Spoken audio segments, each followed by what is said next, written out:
What if I told you the secret to the richest, most mind-blowingly delicious chili doesn't involve meat but chocolate? Yeah, you heard that right, chocolate. And we're not talking about a dessert here, but a savory, hearty vegan chili that will fool even the most dedicated carnivores and chocoholics alike.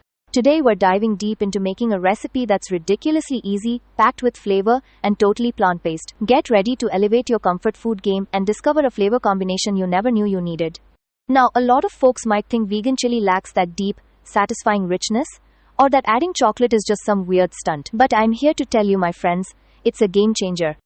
Unsweetened cocoa powder, in the right amount, doesn't make your chili sweet. It adds this incredible dark umami depth that perfectly complements the smoky spices and robust beans.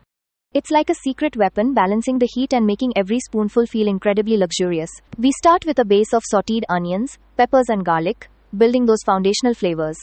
Then come the spices: cumin, chili powder, smoked paprika, followed by fire-roasted tomatoes and a mix of kidney and black beans. The magic happens when that little bit of cocoa powder melts in, transforming the whole pot into a velvety, complex masterpiece that will have everyone begging for the recipe. This isn't just chili, it's an experience, a warm hug in a bowl that's also packed with fiber and nutrients. Want another surprising plant-based recipe? Tap here.